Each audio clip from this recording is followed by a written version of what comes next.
और चलिए अब आगे बढ़ेंगे, कुछ और खबरों का जिक्र करेंगे जहां बलौदाबाजार में तोड़फोड़ और आगजनी की घटना हुई है। जहां जैद खान पर सियासी घमासान के बाद क्या कुछ हुआ, देखिए इस रिपोर्ट में।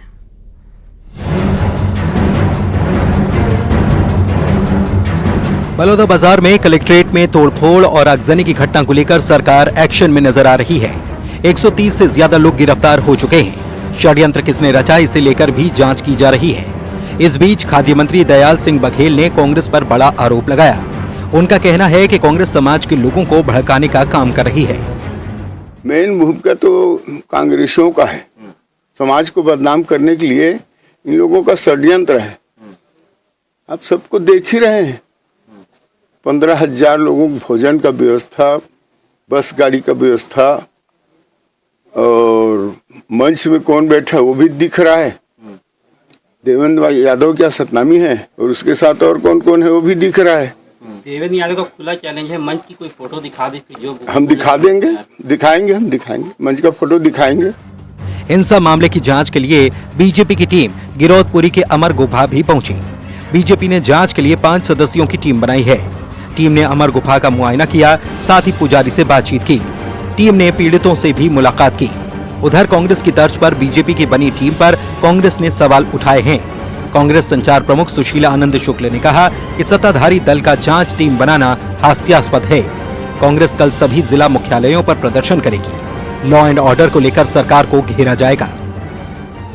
जिलों में यदि कलेक्टर एसपी के कार्यालय फूंक दिए जा रहे हैं, आम आदमी के वाहनों को सड़क पे रोक रोक के जला दिया जा रहा है, तो इससे ज़्यादा भयावह स्थिति नहीं बन सकती है। इसके विरोध में, राज्य की बिगड़ती हुई कानून व्यवस्था के विरोध में कांग्रेस पार्टी ने यह निर्णय लिया है कि पूरे प्रदेश में एक दिन विरोध प्रदर्शन धरना आयोजित किया जाएगा। इसके लिए 18 तारीख को मंगलवार को प्रदेश के सभी जिला मुख्यालयों में धरना आयोजित किया जाएगा। सरकार में बैठे हुए लोग, गृह मंत्री, मुख्यमंत्री इतने सक्षम नहीं है कि उस घटना की निष्पक्ष जाँच करवा पाएंगे। इसीलिए पार्टी ने अलग से जांच टीम बनाया है। हमने जांच टीम बनाया था, हम विपक्ष में हैं। यह हमारा दायित्व बनता है कि हम वहां की वस्तुस्थिति का पता करें। अमर गुफा में तोड़फोड़ की घटना काफी पहले हुई थी, लेकिन कार्रवाई में देरी हुई। यही नहीं, घटना को लेकर सतनामी समाज नाराज भी था और इतनी बड़ी संख्या में प्रदर्शनकारी पहुंचेंगे, इसे समझने में भी प्रशासन से भारी चूक हुई। घटना हो चुकी है, ऐसे में इस पर सियासत जारी है। जाहिर है कांग्रेस इस मुद्दे को गरमाए रखना चाहती है ताकि इसका सियासी फायदा भी उठाया जा सके। Bureau report, news 18। विश्व प्रसिद्ध पर्यटन और धार्मिक नगरी ओरछा में खुदाई के दौरान कई पुराने अवशेष मिल रहे हैं। पार्किंग के पास खुदाई में एक छोटी मंदिर नुमा आकृति दिखाई दी। जब उसे खोदा गया तो एक मंदिर और एक बरामदा मिला। फिलहाल काम को रोक दिया गया है। अब आगे का काम एक्सपर्ट की देखरेख में मशीनों से नहीं बल्कि हाथों से होगा। इससे पहले भी राजमहल में रेनोवेशन के दौरान भी एक बस्ती के अवशेष मिल चुके हैं और ये धरोहरों करीब 500 साल से भी पुरानी बताई जा रही है। ओरछा में श्री राम राजा मंदिर परिसर और आसपास के क्षेत्र मिलाकर श्री राम राजा लोक का निर्माण किया जा रहा है।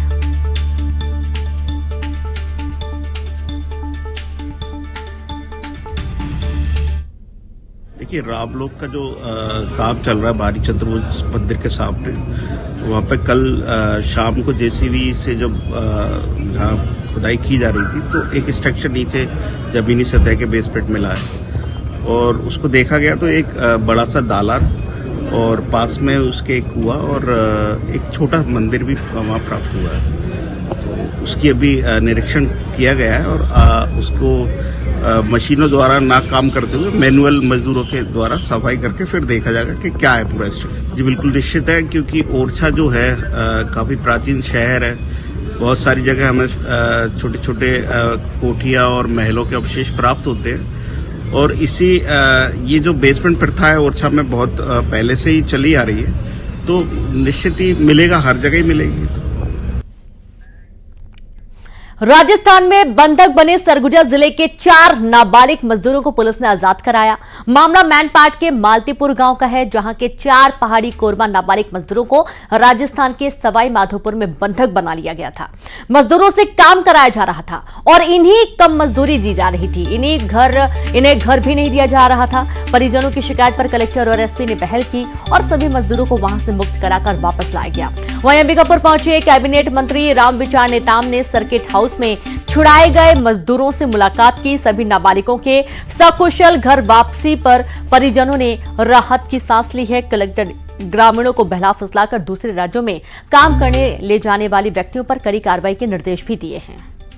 और संवाददाता श्रवण महंत जुड़ गए हैं। श्रवण, राजस्थान में बनाए जो बंधक थे उनका रेस्क्यू किया गया है, किस तरीके से इस पूरी कार्रवाई को अंजाम दिया गया?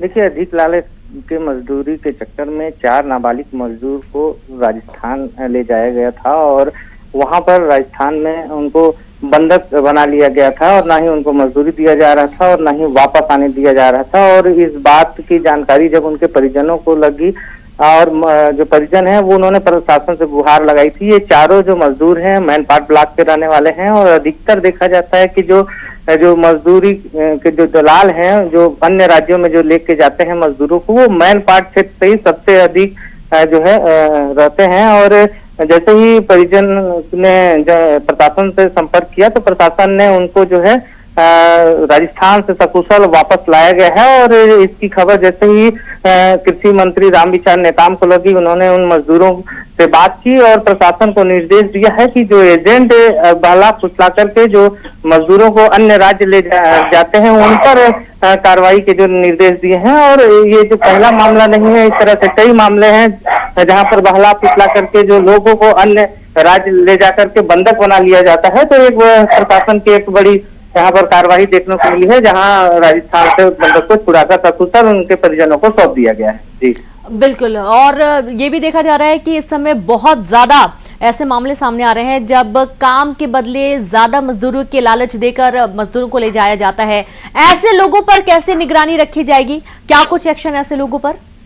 देखिए, लगातार जो है पुलिस को इस तरह की शिकायत परिजन तो देते ही हैं और इस शिकायत के बाद जो है प्रशासन जो है एक्टिव रह करके जो मजदूरों को वापस जरूर लाती है, लेकिन उन एजेंटों पर कार्रवाई नहीं करती है, जिसके वजह से जो है उनके हौसले आए दिन बुलंद होते रहते हैं और एक के बाद एक जो मजदूर हैं उनके फंसे होने की जानकारी प्रशासन को मिलती है। तो और प्रशासन इसलिए ये बहुत ही जरूरी है कि जो एजेंट हैं इनके ऊपर एक्शन लिया जाना चाहिए। अयोध्या में रामलला के मंदिर में 1600 किलो की हनुमान जी की गदा और 1100 किलो का राम धनुष चढ़ाया जाएगा, जिसे राजस्थान से अयोध्या लाया गया है। ये रिपोर्ट देखिए।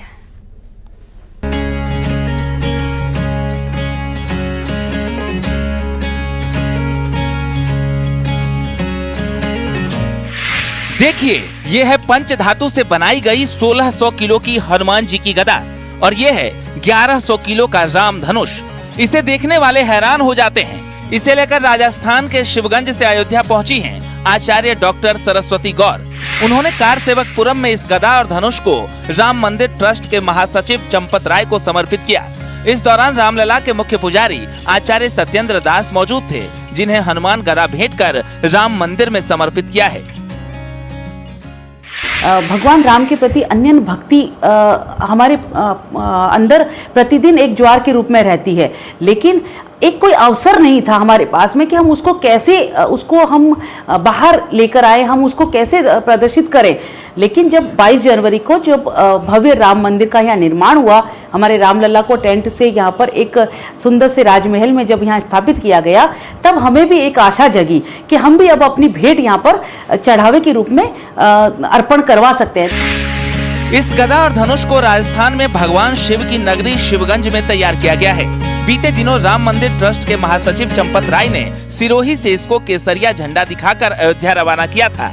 आचार्य डॉक्टर सरस्वती देव कृष्ण का कहना है कि प्रभु राम के भव्य मंदिर निर्माण के बाद पूरे देश दुनिया के राम भक्तों ने एक अलग ही आस्था प्रभु राम के प्रति दिखाई है, तो वो भी प्रभु राम को कुछ न कुछ समर्पित करना चाहती थी।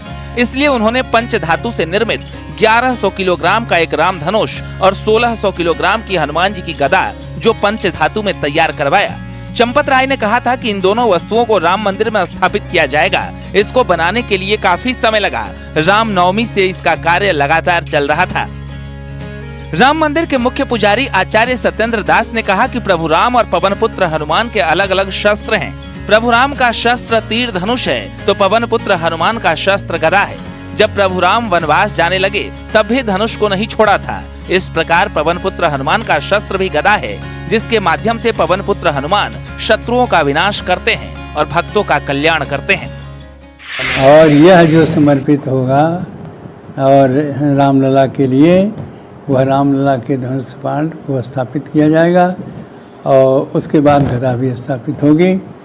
यह जो भी भक्तगण आएंगे वो रामलला का दर्शन करेंगे और साथ साथ उस धनुष बाण के भी दर्शन करेंगे। इसलिए यह जो कार्य किया जा रहा है बहुत अच्छा है, बहुत उत्तम है, बहुत श्रेष्ठ है। इस गदा और धनुष को देखने वाले लोग जोश से गदगद हो जाते हैं। भगवान राम और हनुमान जी के प्रति उनकी श्रद्धा उमड़ने लगती है और ये धनुष और ये गदा चर्चा की विषय बनी हुई है। अयोध्या से निमिष गोस्वामी की रिपोर्ट।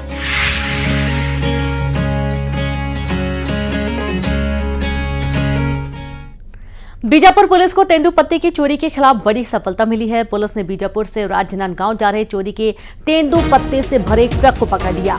भारी मात्रा में तेंदुपत्ता की चोरी और जमाखोरी से राज्य सरकार को करोड़ों के नुकसान झेलने पड़ते हैं, लेकिन पुलिस प्रशासन की कार्रवाई से सरकार के लाखों रुपए डूबने से बच गए। फिलहाल पकड़े गए तेंदुपत्ते की कीमत पता करने की प्रक्रिया जारी है और पुलिस मामले के तह तक जाने में जुट गई है। तेंदुपत्ता ठेकेदार विभागीय मिलीभगत से इस चोरी को अंजाम दे रहे थे। ठेकेदार पहले भी हजारों बोरी तेंदुपत्ता चोरी कर बीजापुर, राजनांदगांव और अन्य स्थानों के गोदामों में जमा कर चुके हैं। बीजापुर एसडीएम, तहसीलदार, आरटीओ और वन विभाग के अधिकारियों ने मिलकर चोरी के मामले में कार्रवाई की। तो तेंदुपत्ते से भरा ट्रक जब्त कर लिया गया है। चोरी का ये तेंदुपत्ता ले जाया जा रहा था। बीजापुर से राजनांदगांव ले जाते समय एसडीएम ने बड़ी कार्रवाई की और तेंदुपत्ते से भरा ट्रक जब्त कर लिया गया है। विभाग की मिलीभगत से इस चोरी की कार्रवाई को अंजाम दिया जा रहा था। सरकार को लाखों का घाटा कराया जा रहा था और अब इस पर एक्शन लिया गया। और इसी के साथ खबरों में फिलहाल इतना ही। आप देखते रहिए न्यूज़ 18 MB छत्तीसगढ़। नमस्कार।